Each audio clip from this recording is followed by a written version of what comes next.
Welcome.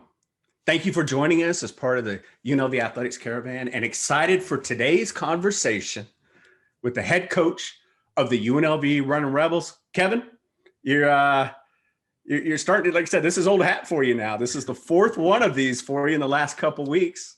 How are you? Are you enjoying things? Yeah, no, it's been fun. It's been fun, and had a lot of opportunities to talk to a lot of great people, meet some people out in the community, and the Zoom thing's been. I think everybody's been kind of getting used to it, more and more used to it. It'll be weird when we kind of start doing them less and less. It'll probably start to feel a little weird. Well, let's do the coach thing right now before we get into our conversation, where we hope you who are joining us might be able to take something away from that conversation. So many of you are coaches in life, coaches in business. And we're going to talk about basketball, but we're going to talk about teams. We're going to talk about leadership. But before we do that, let's break down some film from your performances over the past week and a half here, Coach. Your first performance on the Caravan on Zoom. You and, of course, your good friend, old teammate Curtis Terry had a little fun. What's your takeaway from that experience with Curtis? Yeah, it was fun to sit down with Curtis. Like you said, been friends for 15, 16 years now. But obviously what sticks out from that is him, kind of getting comfortable and just kind of reverting back to have two friends just having fun and calling his old ball coach old. Yes. Or I'm sorry, he claims he didn't call him old. He claims that he called the bike old, Ooh, which I'm no. not sure what it means or what difference it makes, but either way, yeah. So learned from that, learned how to adjust, what we did wrong. So we're probably not gonna go that route. So I, I watched the film, reviewed it over and over. He called your dad old. And I just figured if I can get through this experience without doing that, it's a success for me.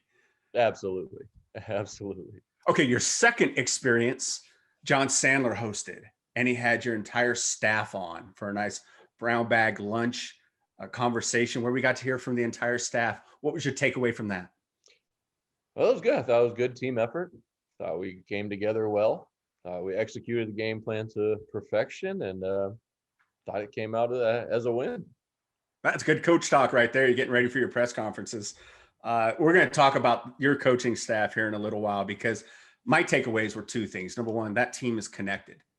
They're connected. And we're actually going to have you break down each member of your coaching staff, which as leaders, we all should be able to do with our leadership team. So we're going to have you do that. And the other takeaway was that our new video and recruiting coordinator, Will Saxon, is in fact the face of the district. The face of the district. Yes. I don't know how I don't know. This is about the third or fourth Zoom now where we've kind of thrown that out there, and we'd love for somebody, something, some business at the district to bite the carrot and reach out to Will Saxon. He would love to be the face of the district officially.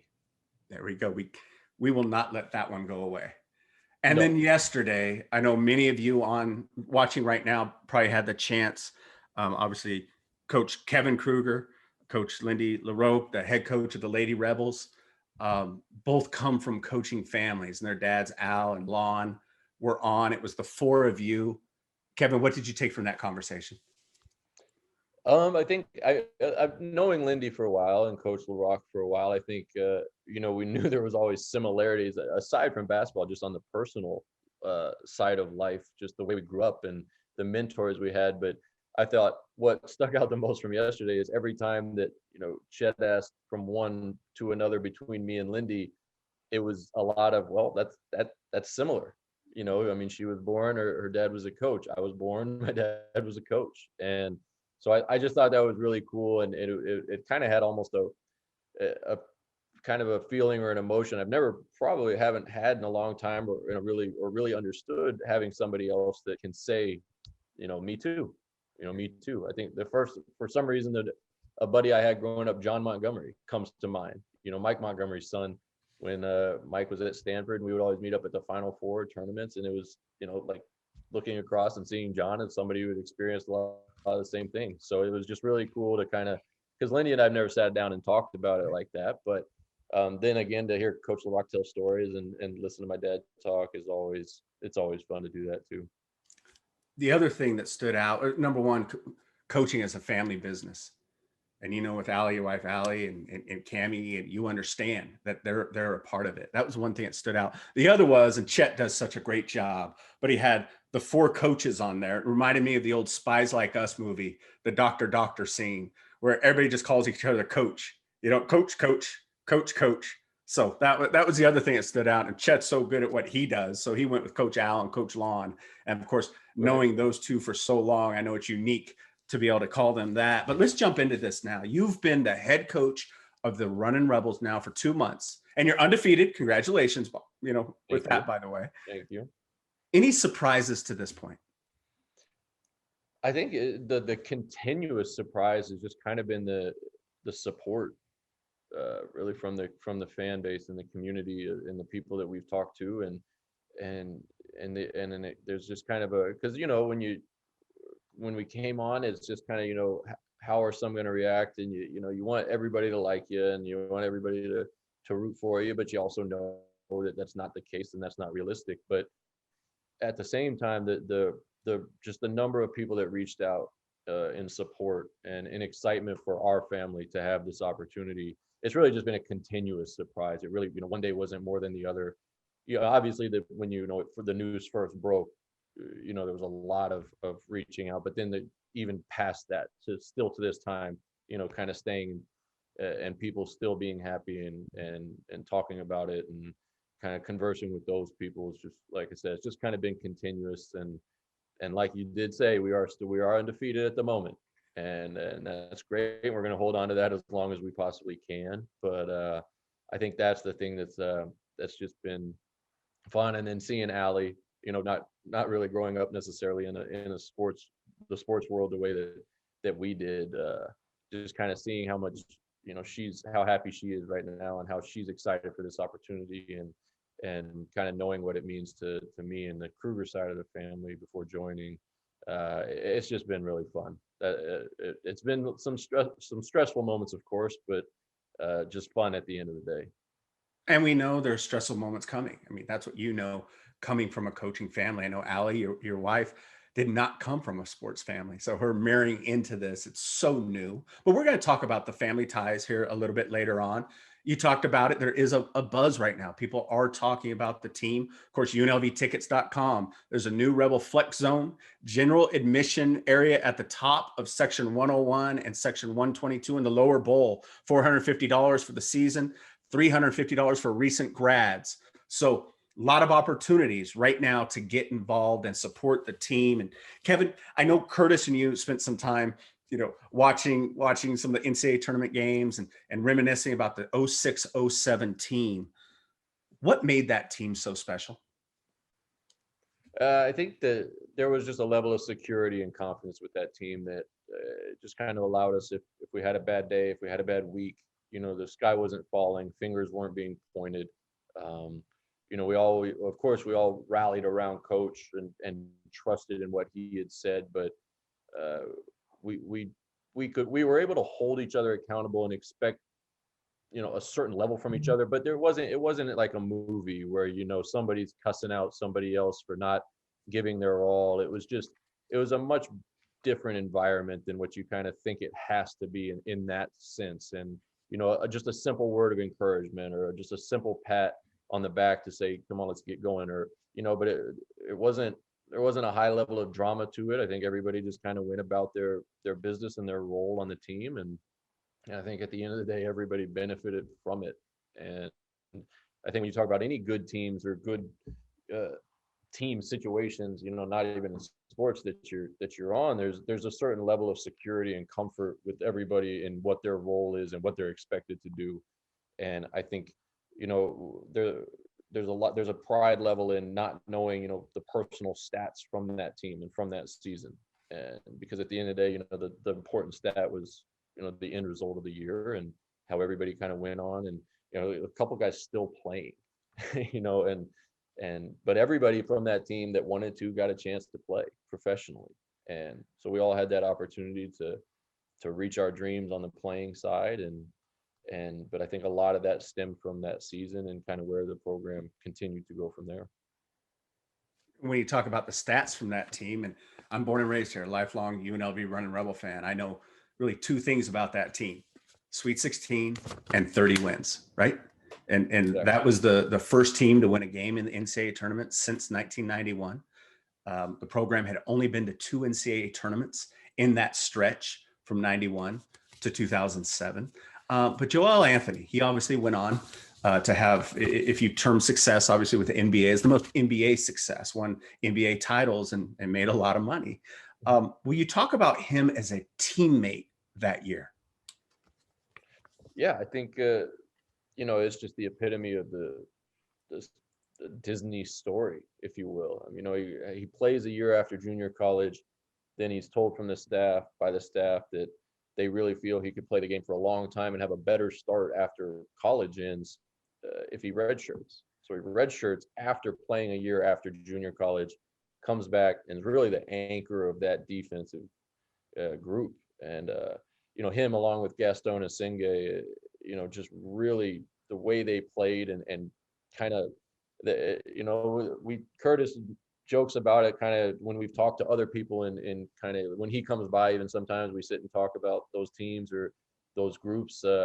We, as the guards on that team, we were allowed to do a lot of kind of risky things defensively because we had Gaston and Joel back there, and we were allowed to take risks and gamble and fly around a little bit, which we really enjoyed doing. We felt we had an advantage over other teams because of our depth at those positions. But knowing you had guys like Joel back there, kind of cleaning up our mistakes when we made them, and guys like Gaston that didn't care about the stats or the individual or the specific things that happened in a play. They cared about the end result, and they knew that if they gave up a layup, they were in trouble.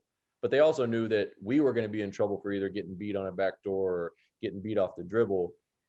But they didn't feel that they didn't take it out on us because they knew that it was their job and their role on the team to kind of make up for our mistakes if we made a mistake on the perimeter. And I think that was one of the things that allowed us to do a lot of things defensively, was have that freedom because we had that trust that they were back there to get our back. And Joel, of course, that story is remarkable. I mean, to then go on and play 10 plus years over or the NBA and professionally and 2 championship rings and be on the part of the Miami Heat team that's, I mean, you could, in the last 20 years you could put it right there with the Golden State group, but as probably 2 of the most exciting NBA teams and interesting NBA teams to watch and follow, and he was right there in the middle of all of it. And he, during the senior year at UNLV, actually went to the coaching staff, said, "Hey, have me come off the bench because Gaston, for his confidence, it might be better for him and his confidence if he starts. I'm fine coming off the bench." What does that say when an NBA caliber player can do that? Yeah, and I don't remember. I mean, the timeline's a little fuzzy just looking back on it, not to date myself, been a while, but I do remember a game and I remember him feeling down and him being kind of upset with himself. And it was after the Arizona game. And because we did have, there were 5 seniors on that team. We were gelling, but we were getting to know each other. We knew we were confident in what we could do. And I just remember him being down after the Arizona game, and I'm assuming that's when that conversation. I've never asked him or actually my dad or any of the staff if when that conversation happened. But I can only imagine it happened after that Arizona game where we kind of took one on the chin on the road. We didn't play like we thought we could. We knew it was an opportunity. There's just little pieces of that trip I remember because we knew we had an opportunity to play at Arizona. We were confident. We knew we could be a good team, and we kind of let an opportunity to, even though we didn't win it, we didn't play well in it. And to kind of do that, you can almost say that's one of the turning points or one of the times in the season where we struggled but we didn't get too down. It was like, all right, we got beat. Shake their hand, let's go, let's move on, and kind of get it going. And I think, that's kind of what that group did pretty well. It's very interesting. Remember that game? I think the end of the first half and the beginning of the second half battled and hung with them and just played really poorly at the beginning of the game and at the end. But you saw the glimpses, and like you said, the team didn't let that define them. And it was after that game that the run started. But you think about Joel, and I remember a conversation with your dad, and I'd known him for a year and a half, and we helped with the community stuff. But it was a Sunday night. He used to have the team get together on the Sunday night meals at the Thomas and Mack, and we were going to work with the team and talk about what are the values. And it was the first time I had the opportunity to be involved with that. And I remember your dad telling me two things at dinner that night. And the first one was, he said, I think this team has a chance to redefine UNLV basketball for the next 10 years. And I, like everybody else, I'm looking at the team and knowing that, the roster and being like, okay, I'd like that to happen. But the second thing I remember him saying is Joel Anthony has a chance to play 10 years in the NBA, right? 10 years. And to see those happen, that team is just so special. And we ask that question in our trainings a lot, to what are your favorite teams of all time? Because it's the traits like you talk about with that team. It was the trust, the accountability. Kevin, what are some of the other teams that you've been around that you either played on, maybe you coached, or you were around, that are your favorite teams? Well, around, I mean, that can, again, like we learned yet, talked about yesterday. I was born into a team, I always felt. But I mean, the first one that comes back to memory is a group that my dad had at Florida, in 93, 94, when they ended up going to the Final Four. And I mean, Dan Cross, Craig Brown, Brian Thompson, Dimitri Hill, Andrew DeClerc. I mean, I can go down the list of those guys, because those were guys I wanted to grow up and be like. Of course, this is, and no disrespect to Steve Ensign and Mitch Richmond at K-State. I was just a little younger. I don't really remember the daily, going to those games, being a little younger. But those teams at Florida and those guys he had at Florida, those were guys I wanted to be like Dan Cross. I wanted to grow up and be like Dan Cross and Craig Brown. What did you want to be like then? Just everything. I mean, they to me were the epitome of what college basketball players were. And my experience with college basketball players, because of the guys that he always had around, was that's what I wanted to do. That's what I wanted to do my whole childhood. I never thought about the NBA. I never thought about coaching. I wanted to be a college basketball player. That was it. That was all I ever thought about. Even when he went to the Hawks, it was still college basketball player. That to me was the pinnacle of life growing up as a kid, was being a college basketball player and playing in those environments and doing that. But then, of course, the teams he had at Illinois, again, a bunch of good guys: Sergio McClain, Frankie Williams, Brian Cook, Corey Bradford, Lucas and Brian Johnson. I mean, Demir Krupalya. You could really just go down the list of those teams. They were fun to follow. They were fun to root for. They treated guys like me. I had just started high school at that point, so I wasn't a little kid anymore that was just messing around with them. I was somebody that, they were only 3-4 years older than, and it was a little different, but still treated me great. I still looked up to him. But then, on the playing side, I mean, the first three teams that just come to mind when you ask that, is of course this group we had here. And then there was a team I played on my second year out when I was with the Utah Flash in Orem, Utah, as a minor league team with the Jazz, and we ended up losing in the D League finals. But Ron Dupree, Brian Hamilton, Tony Gaffney, Brandon Costner, those are guys that we still actually stay in touch, albeit few and far between. But just, it was a team that was built around winning and just committed and trying hard and just wanting to win and succeed and competition and there was just an enjoyment. Andre Ingram, who, if you don't know that story, is an unbelievable story. You got to Google him. He spent, I think, like 12 years in the D League before the Lakers gave him a 10-day contract to finish the season. And he scores a bunch of points one night against the Rockets, I believe. I mean, that's neither here nor there. But everybody, just really wanted to compete at it and just try and just figure it out. I think those were just it was a group of problem solvers, and that's what made it fun. Being on the same wavelength with the coaching staff, Brad Jones, who was there at the time, and then the last team that came to mind was the last team I played on for a full year in Belgium. We ended up winning the Belgian Cup, which in Ulst, Belgium had never been done. The city had never won a championship of any kind.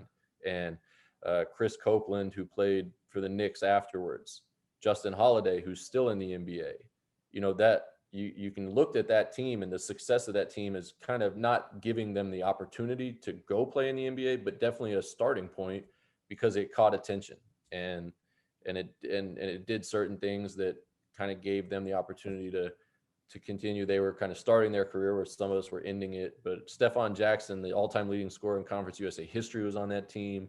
The late Nate Fox, who was on that team. I mean, you could go down the list, but again, a group of problem solvers that enjoyed competing, enjoyed working at it, enjoyed doing it together. But the thing that with those teams is there wasn't selfishness, but there was in the sense of you're not going to mess this up. You're not gonna be selfish and mess this up for me or mess this up for us. And even though that sounds selfish when you say it like that, there's a level of unselfishness because you're not going to let it be ruined because somebody's got thoughts other than winning at the end of the day. But those three teams also had all that in common too. So now your responsibility as a coach is to create that environment every single day that you just talked about. How does that environment get created where you can have the teams that you just described? Well, I think unfortunately the way that kind of the landscape is, I think right now in basketball and with our situation is, the leap of faith kind of needs to, although we have a level of faith we've got to give and trust to the players in terms of leash of making mistakes. And there's also kind of got to be a leap of faith from their end. And, they're kind of just in a situation when you're transferring into a new staff that, they've got to come in with an open mind. And we do too.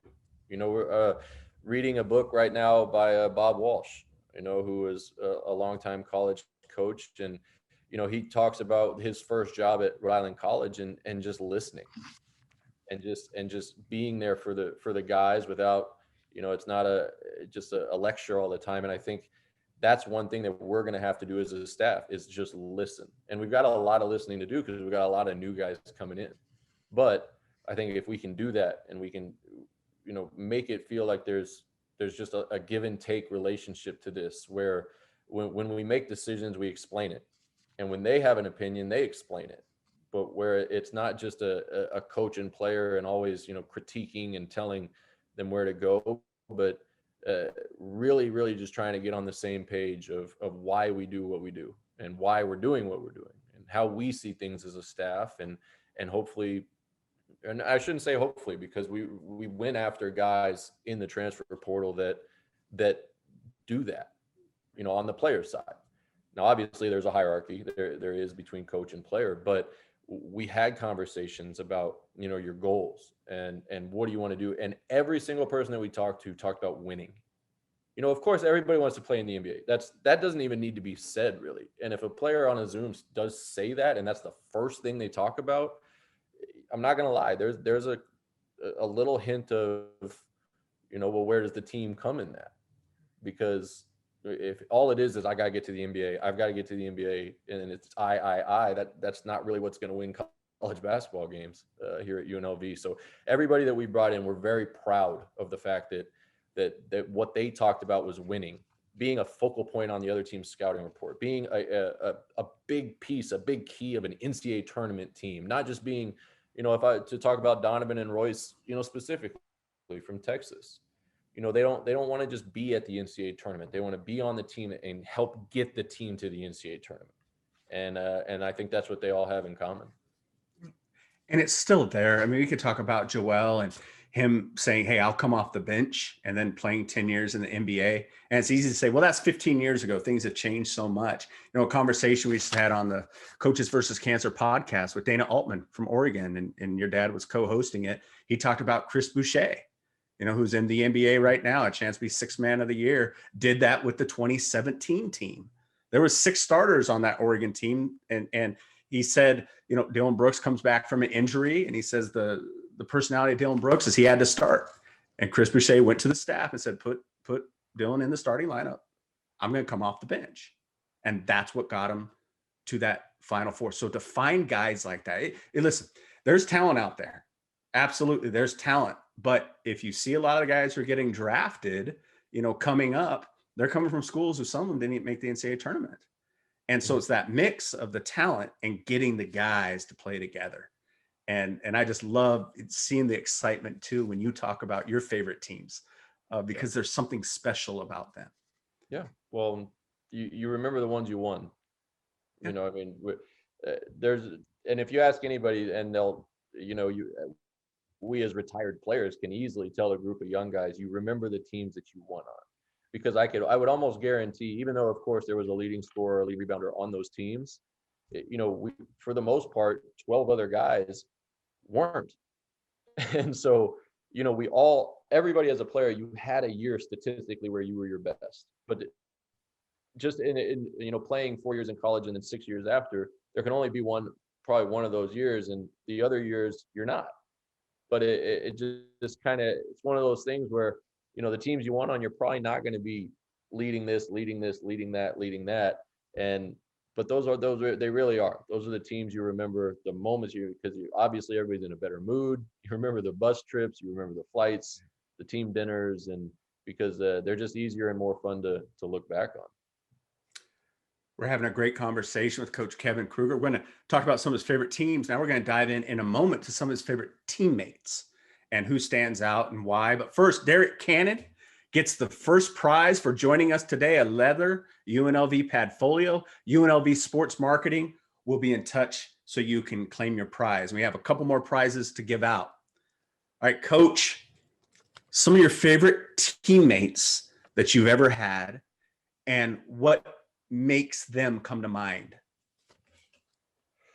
Ooh, well, if I go back as far as, just day one in college, Kyle Dodd, Tommy Smith, Sean Redditch was the senior group when I was at Arizona State when I redshirted. And those guys had a lot of that Joel Anthony mentality. They didn't care about numbers. They were a group that was getting Arizona State back to the NCAA tournament. In my redshirt year, we actually went to the NCAA tournament, beat Memphis, and lost to Kansas, who actually ended up making the national title game. But that group was the epitome of unselfish and just team first basketball for Coach Evans. They did everything to a T that how Coach Evans thought the game should be played. And going from there, even I mean, it's hard not. But like Mike Ume, I've told this story a bunch, and I Mike Ume, when he found out I was transferring to UNLV, I had played mostly off the ball at Arizona State, just not necessarily the primary kind of clear-cut point guard. And he just reached out just to talk, say hey. And while he did that, and how he was happy for me to be joining UNLV, and this is the coach's kid joining, so it's not like he probably had any thought. He probably had more thoughts of like, well, this guy's gonna play. He's the coach's son, and we play this same position. And then, kind of as the conversation kind of kept going, it wasn't until later on that he kind of realized and put it together that I wasn't coming there to battle him for minutes, and we weren't going to be fighting. We were kind of going to be able to team up.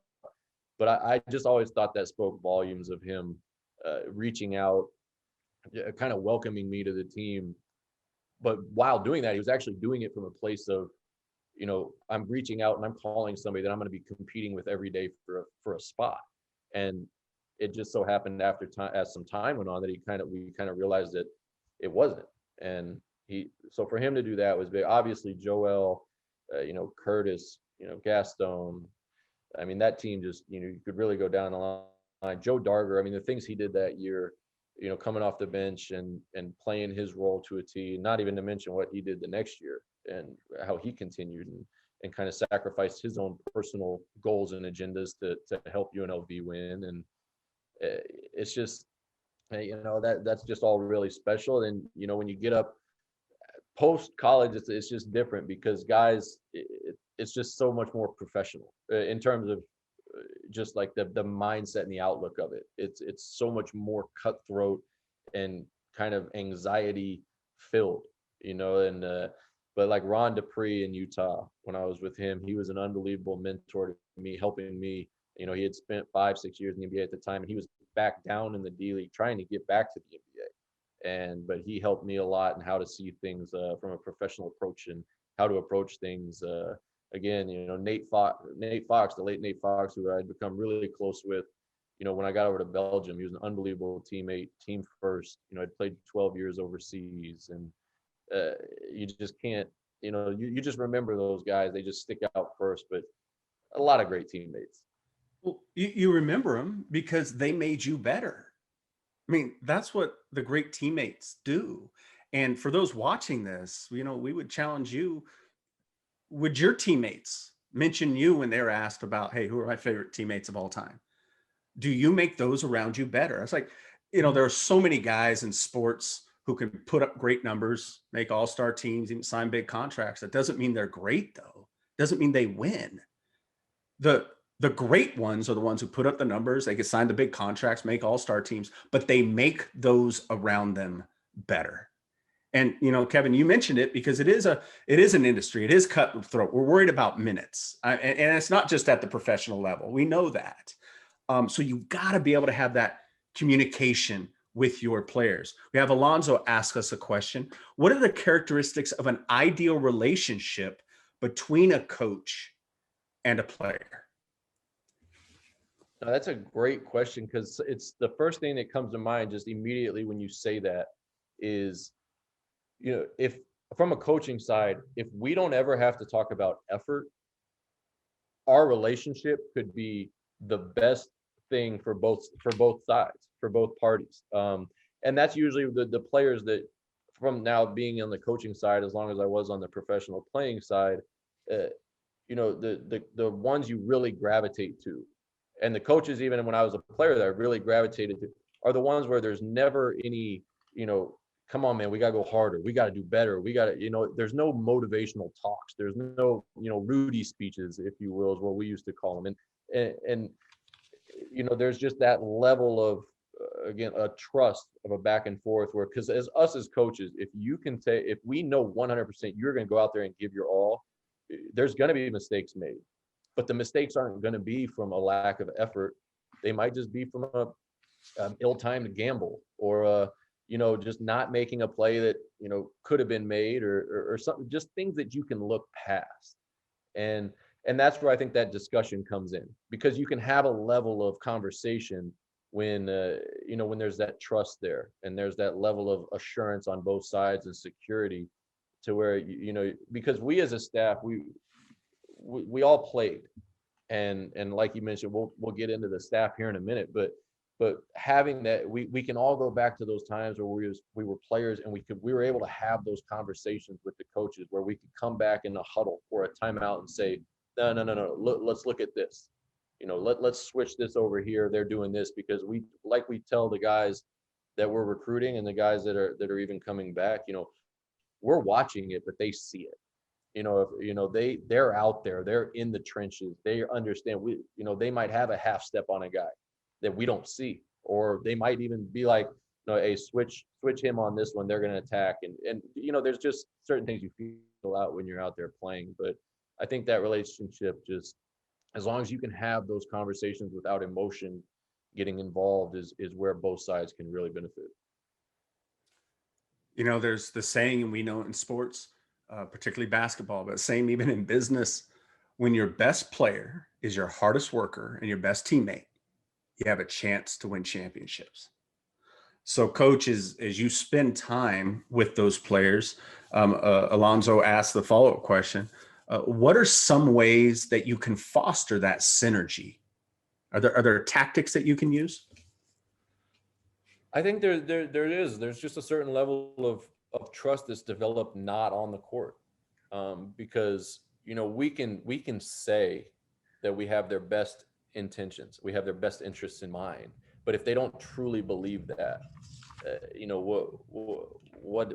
how good can the trust really be? And you mentioned even the best worker, when your best player is your hardest worker, and I would even go as far as to say, I don't even know if I'd fully just say undoubtedly true, but I would say if your best player is your best teammate, then I can guarantee you your team's going to be as good as it can possibly be.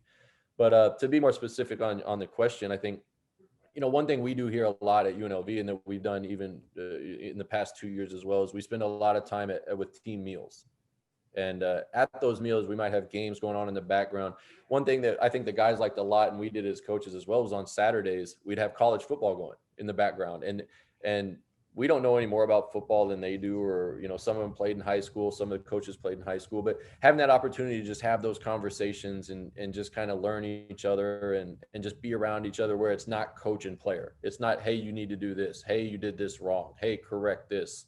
It's just, hey, they're better at football than them. And then the player, that kind of gives them the arena to say, no, they're not. Like, and then you can have kind of those conversations where you're just two people talking, and you can kind of build that trust instead of just always critiquing. Because I think as coaches, with the coach player relationship, it's just very easy to be 90-10 of critiquing, because that's, we want it to be perfect. And sometimes you can just kind of get lost in that in a time frame.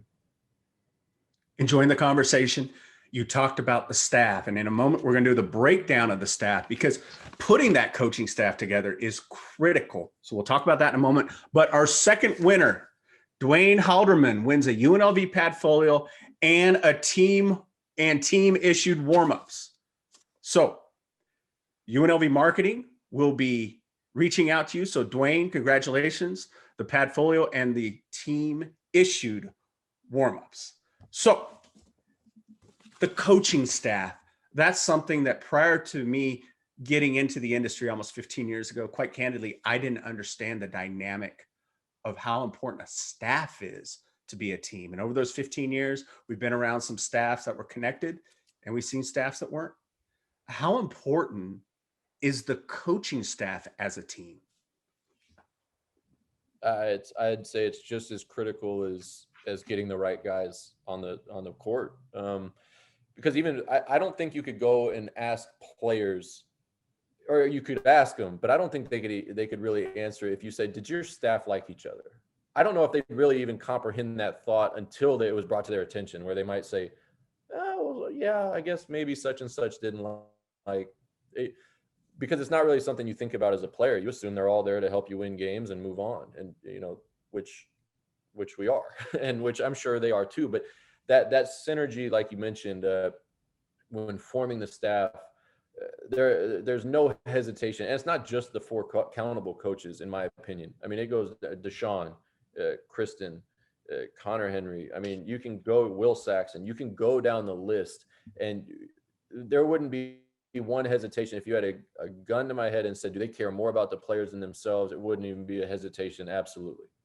And I think that when forming the staff, that was just the most critical, is they care more about the guys than they do themselves. And they're going to do everything they possibly can to make this the best possible experience that they can for the guys. Because even talking yesterday with my dad and coach and LaRock and Lindy, college was the best experience of my life in terms of a basketball kind of window, if you will, just those 4 or 5 years. And to be able to be involved in that and give that opportunity and that possibility to the guys is really kind of was the driving force into getting into coaching, was to kind of be back a part of that. And that coaching staff, if players can see, I mean, people know fake. People understand, whether we're Ivy League educated or we're street educated, people know fake. And when they see that a staff, a leadership group doesn't trust one another, it's hard for them to trust you. What about you and your teams? Does your leadership group trust one another? And usually what happens is these are very competitive people. You get into college basketball, you get into Division I college basketball, almost every single one of those assistant coaches, director of basketball operations, everybody wants to be a head coach. It is competitive, right? It's very, very competitive. So it's important that as a leader, not only a coach in Kevin's situation, but in your situation, if you're a leader at work, that leadership team has to be one, but they're their own team. So Kevin, let's talk about that right now, coach, with your team, and break down, because they're going to have different strengths. So let's go right now and just break down each one of the coaches. Coming back for his third year with the program, Tim Buckley, one of your assistant coaches. What does Coach Buck bring to the table? So we're going to start with youngest thing. All right, he'll appreciate that. No, I think the first thing, when you talk about, having that synergy as a staff, Coach Buckley is a great example of, if he doesn't agree with something that we've discussed, he'll voice his opinion. And but it's not from a place of I'm right, you're wrong. It's from a place of, in my opinion, that where he'll say he'd kick himself later. And I think that that's just vital, because there is no I told you so. And that's something that I am going to lean very heavily on personally, being a first time head coach. And he has that experience, and everywhere he's been, he's won. I mean, and having that experience and that mentality and that approach, is something that he's team first. If we could be in the gym per NCAA rules for 20 hours a day with the guys just working on their skills on the basketball court, he'd do it. And again, he cares more about the guys when he tells, I mean, he can go through every single player and tell you what him and their parents or mentors discussed. And they're not all going to be the same. But he stays in constant communication with them. He knows exactly the specifics of which parent is more on the academic side, which parent, where they went to school, what they kind of envisioned for their son. And it just, everything he does embodies caring more about the players and UNLV than himself, and doing anything and everything he possibly can to get us back to the NCAA tournament, to get back to winning regularly. And his track record kind of speaks for it. Marquette, Indiana, Iowa, being called up to the NBA to be with the Timberwolves for a little bit. I mean, there's nothing along the way that would suggest the place wasn't better when he left than when he got there. So you think about that role and think about it. If you're in the Coach Buck situation, are you able to tell your leader and give feedback without a "I told you so" involved? Or if you're in the head coaching position like Kevin, are you willing to have someone like that to take that feedback? I think so, because what we've been able to do in the last 2 years is develop a level of trust daily, through daily experiences, being together, meeting when Coach Slocum was here, the three of us constantly meeting on what to take and what to talk to TJ about. But the one thing with Coach Buck is if we leave a meeting and he says we should run zone, and we just decide at the end of the day we're going to go man, when we leave the office, he's going to go into that locker room and say we're going to lock them down man-to-man defense. There's just not going to be any hesitation in his voice when executing our game plan that we come together with as a staff. Because again, at the end of the day, the four of us, I think, we have a great synergy between the four of us, and are going to have a great approach. And like you mentioned, we all want to see each other do well. And at the end of the day, it would make any of us happy to, step on somebody else. We just want to get UNLV back to the tournament and be happy at the end. All right, so we got our younger guy out of the way. Let's go one of the newer assistant coach, Carlin Hartman. Yeah, well, and much like Coach Buckley and Carlin and I got to spend 3 years together at Oklahoma. Steve Henson and Lou Hill had left the staff to go take jobs after the 2016 season, and Coach Hartman and I joined the OU staff together, really within about a month of each other. And then with Coach Crutchfield, it was a lot of the same thing. We just got to learn each other and trust each other from a daily approach. A lot of that is done with recruiting. When the assistants, as an assistants group, we would band together, talk about who's going where, get the schedule together, and you just end up spending a lot of time with each other and picking each other's brain and the opinions, and you trade phone numbers a lot. So there's just kind of that cohesion that comes from it. But just like Coach Buckley, at the end of the day, there's a level of trust there with Coach Hartman that, this being my first opportunity, there's nobody outside of Coach Buckley and Coach Chappelle, of course, that I'd rather share this opportunity with and trust this opportunity to than Coach Hartman. When you think about the opportunity that a leader has to be able to pick people that they trust already to work with, how critical that is, especially for a first-time leader. And again, I hope you're okay with me sharing this, but one of our first conversations when you knew that TJ was leaving, and you talked about, hey, if I ever got a chance to coach here, you said, and the first person I would bring in would be Carlin. I would do everything I can to get him.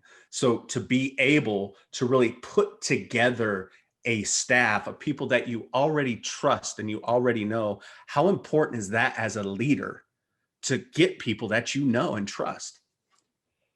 Well, yeah, I mean, there's a personal history with all three guys that have joined. And then, we were lucky and fortunate for Deshaun Henry to stay on and Kristen Hinton to stay on. And then we can, of course, get to the face of the district in a little bit. But, having that level again of trust it's just more than just a professional relationship in terms of, just knowing that, that Coach Hartman truly cares about not only me, but about Allie, about Cammie, about anything that I would attach my name to personally. Just like he knows, hopefully knows, that we care about Christine, Joseph, his girls, and anything that they're involved with on a non-basketball level, because our families have been intertwined the last handful of years. And as you mentioned, like with this first opportunity, just knowing that he's got my back through no matter what happens, is you just can't really put that into words, that level of security and trust that so far him and Coach Buckley helped me with. So those who are watching this, you're a leader. One of the things that we can learn from Coach right now is how he truly knows the families by names. Can you do that with your teams? Do your teammates understand that you trust them? Do your teammates understand that you're there to see them succeed?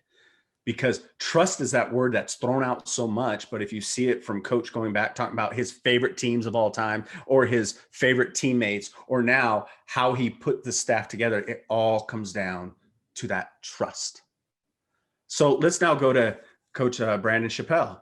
And again, another one from our relationship. Years ago, you met him at NAU.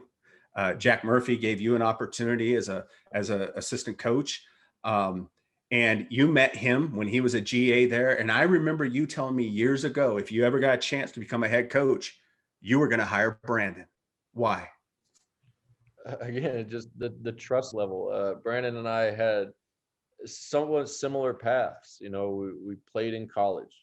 We played overseas for a little while. We enjoyed making our living playing basketball, and then we moved over into the coaching side of life. And I just think, when everybody finally has a chance to meet Brandon, in terms of fans, and you see him on the court, everything that we're talking about will make more sense. But just his personality, his approach, but his demeanor. I've never, even at NAU or even in the 8 years now that I've known him, I've never seen him yell. I've never seen him. The only thing I think I've ever seen him get frustrated at was he thought a guy at NAU wasn't trying as hard defensively as he should have been. And that just that connection and that patience level is something that has always just kind of, I don't even know the word I'm looking for. It's always intrigued me. Like, and sometimes I'm not even kidding. Like, I'll just watch him interact with somebody, and just the way that he just has an ability to make you feel like you're the most important person in his life. And it's just a special quality that I think very few people have. And the guys know it immediately. He's reached out to all the guys that are coming. He was talking to a lot of the guys even that were still in the portal looking for other places when he first joined us. And I think that just kind of goes to his character as a person. And again, with Cammie and Allie, and he was in my wedding, and just that just kind of level of love that's there is, you just can't trade it for anything. You talk about a great teammate. I can only imagine what he was like on the court when he played, but just a great teammate in life. You're right. He just oozes energy and positivity, and the young men, the young student athletes are just going to want to be around that. So you see Coach Buck, what he brings to the table, Coach Hartman, what he brings to the table, Coach Chappelle, what they bring to the table, he brings to the table. Talk about the director of basketball operations, Deshaun Henry, who has been a long time Rebel. He's from Las Vegas. What does he bring to your team? Well, and one of the first things we did when we moved over in position was really, along with Coach Buckley and Kristen, was making sure that, Deshaun wasn't having any thoughts of maybe seeking employment elsewhere. We just had to make that the respect level and the care, again, because per NCAA rules, he's not allowed to do anything on the court with the guys. He can be in our meetings, we can talk to him, but he's a basketball mind, but he's kind of had the ability to maybe not put it on the side, but to take care of his responsibilities as a Dobo first.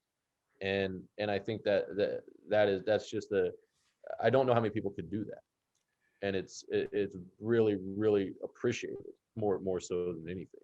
But what he does on a daily basis is it's really impressive. It's incredibly appreciated. I mean, making sure all the guys are taken care of, and a lot of times he doesn't really have not a very glorified, into it, because it's correcting something.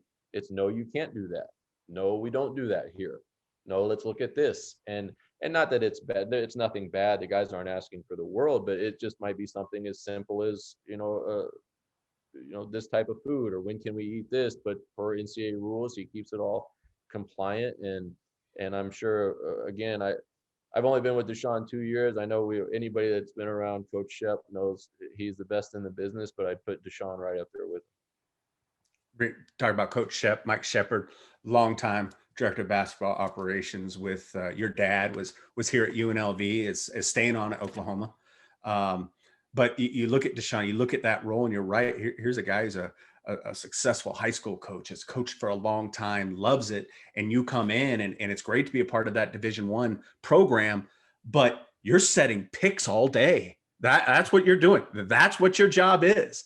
And again, but you need those in organizations. And again, those watching it right now, who sets picks for you? Are you willing to set picks for other people? And I look at Deshaun and gotten to know him over the past few years, and he's willing to do that. He's such a great teammate. They all are. And that's what I love about even diving into the leadership staff, is for a coach like Coach Kruger here to want to build a program that has young men come in, and we're saying, hey, we want you to be unselfish. We want you to succeed individually, but this is about winning as a team. You have to build your leadership team to be like that. Let's talk about Will Saxon, Director of Recruiting, Video. What does Will bring to the table? I'm not sure if he's listening, but he might be upset that you didn't refer to him as the face of the district. But you did, so I wanted to leave that for you. Good job, Coach. I haven't mentioned that yet today on the Zoom. There you go. There you go. But no, Will, again, it goes back to a level of trust there. When I was a GA at Oklahoma, after I just finished playing, Will was at Oklahoma working with the basketball team. And then to come back when I was on the coaching staff, he was in the video spot there.